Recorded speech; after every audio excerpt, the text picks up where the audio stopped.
Aloha, Senator Moriwaki. Thanks for joining us today. My pleasure. Thank you for inviting me. Good to see you, Christine. Good to see you too. And we're really excited to have you as a part of our Digital Talk Story series, where we interview state leaders in the legislature and in the government on their perspectives on technology and government. How can it help? What are some of the opportunities moving forward, and what can the community look forward to moving forward coming out of the pandemic? And so we'll have a nice conversation. So thank you. How has COVID-19 impacted the delivery of government services? I think the biggest lesson is what government hasn't been doing. And looking at just being behind on a lot of things. Well, and for example, just IT, our legacy systems, we did not expect in the beginning of this COVID. We asked all the departments, and I'm talking we from the Ways and Means Committee in the Senate, asked all the departments for their response plans. And it was long in the making, like the bureaucracy usually operates. And so I think what it has taught us, I hope, is that there is no longer this layers and layers of decision making if you want to get the services out to the public. We've learned don't do that very well. We have seen from a time when I recall in one of the technology committee hearings with higher education that we talked to the assistant VP for research, or I think it was academic affairs, saying the Board of Regents meets around the state, and they have and so people can't go to these meetings. So why don't you have something remote so that everybody can chime in, hear you? They said, oh, well, yes, it's going to take some time to develop. We said, well, when? And they said, well, maybe next year, next session we'll come back. Then the pandemic hit. And in a matter of a couple of months, we see them up and running for their own faculty to work with the kids and so forth, but also they were able to just pivot so quickly. So government can work quickly, and I think that's what the pandemic has shown us, is that technology is so important, and we have to nurture it and improve it and constantly keep up with it, because that is a way that we can do the work of the public much more quickly, much more responsively. And I think we understand more the importance of these tools that can make us more effective. Yeah, and I think your role as chair of government operations in the Senate plays a critical role in helping to shepherd what some of those initiatives are moving forward. And it is true that technology is kind of like infrastructure or pipes. No one really, if it's working well, no one kind of knows it's there until it's broken. And then you realize if you don't have water, if your toilet's not working, or you don't have electricity. Right. You only know when it's not working, right? Yes. And so it is one of the bright spots coming out of the pandemic that more people now have experienced directly, the importance of having access to government services online. And as the chair of the Government Operations Committee and the last series of legislative sessions, you had a couple this year, are there any bright spots or any priorities around information technology that you'd like to share with the community that they may not know about, or that's important for them to know? I think that I was always supporting the digital HUI and what you folks are doing there, because that broadband connects us everywhere, and especially in rural areas that you can't really get to services or get to the capital even. There and it really helps us in looking forward to a new kind of workforce, a new way of work. If we're looking at teleworking, if we're looking at how we can reduce congestion on our physical highways, then we really need to plan for the digital highway, and that broadband infrastructure is so critical. And you talked about earlier, how do we use our federal relief funds in the most effective and supportive ways for what we need for the future is definitely having the broadband infrastructure, which will help this community by leaps and bounds in the future past when the federal funds dry up. So that's one area I see that's critical in terms of government operations, as well as total state and how we operate. Part of what we're trying to do, and this is in collaboration with Ways and Means, is looking at our new workforce. Mm-hmm. Department of Human Resources Development, I used to be the director of that way long ago, has this kind of classification system, which is very difficult to change. And it has certain minimum qualifications, college degree or various experience and so forth.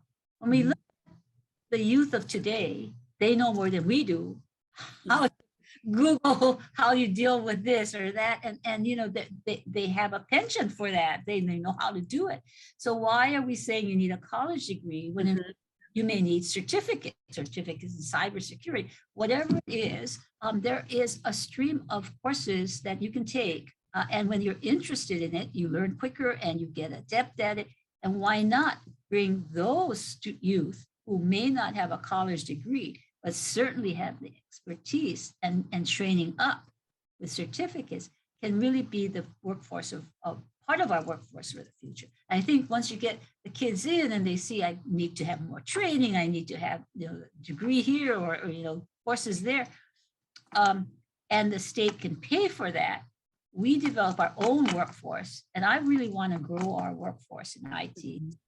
We become the employer of first choice. Oh, that's probably music to so many people's ears to hear that there are emerging opportunities with the state to work for the state. When you look at the 2022 legislative session, and given this focused energy on workforce development within state government, especially as it's no longer the ETS or the government's IT department that's doing technology. Everyone does technology now. And so how do we help all the other departments get ready for the digital work? Are there any emerging policies or focus areas related to that in the 2022 legislative session? Yeah, well, last session, we did pass a bill that was signed into law to create a modernization program within the OETS, within Enterprise Technology Services. And the whole idea there was that instead of a department like UI, Unemployment Insurance, coming in saying, I have a legacy system, I've got the consultants here, I'm sending in, and they've worked along. It's not to say that OETS hasn't worked along with the departments, but come in at the tail end and say, here's my proposal now, and then you wait for the meeting, and then this group meets and they approve it, or you've got to make changes. So, but that's a long, drawn out process. It's not how business operates, right? You solve it and you move forward. One of the intents of the bill was to put a team together, and the team would be like not a strike force, but an A team that could go in and work on a department, say, with a legacy system, and then the front end scoping the project. What are the user needs? How do you need to, in the department, have, there's business engineering that needs to be done.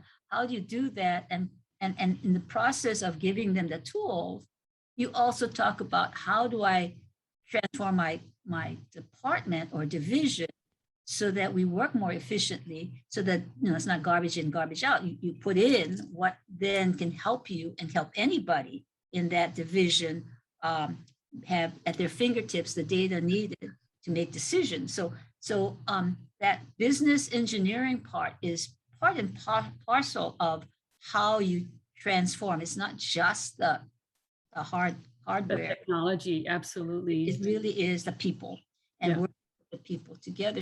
So that is the intent and thrust of the modernization program that we passed last year. So hopefully it's that kind of change in culture that it excites people to want to change rather than, oh my gosh, I don't know if I want to do that because I like what I'm doing and I know how to do what I'm doing.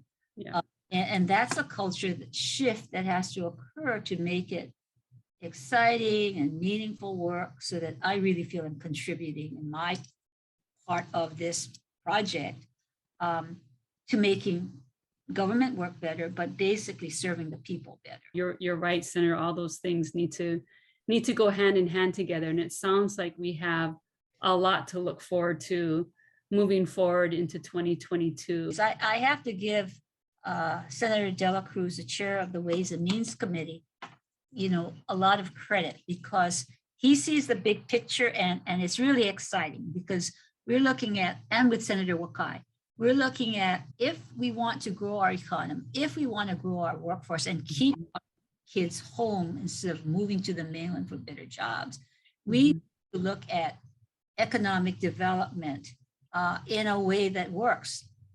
So we've been going to see projects that we've funded.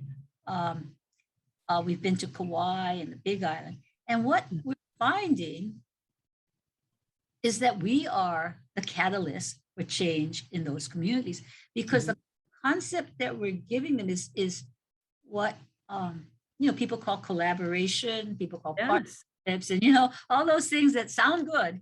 But what is it? Because on the Big Island, we visited PBARC, Agricultural Research Center, and they're doing fantastic research on agricultural products. Then down the street, there are these students who are doing really great projects of ag business or whatever, but it's not connecting.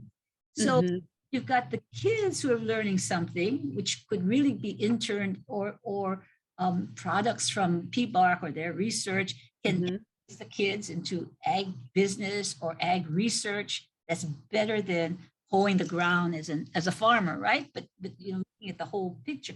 And so these regional developments of looking what resources do you have in your county that can be developed into an industry, into an economic sector that can then have the kids learning about ag business or IT, and then have a job, not just learning it and then, go back to whatever or leave the state. But also in IT, if in fact we need to create this cadre of real talent in the state, we've even been toying with the idea of having a centralized IT program. So if all IT people together, they get trained, they get higher paying jobs because they're looking at this big picture of how can we transform the state programs in each department that they can bring their talent there and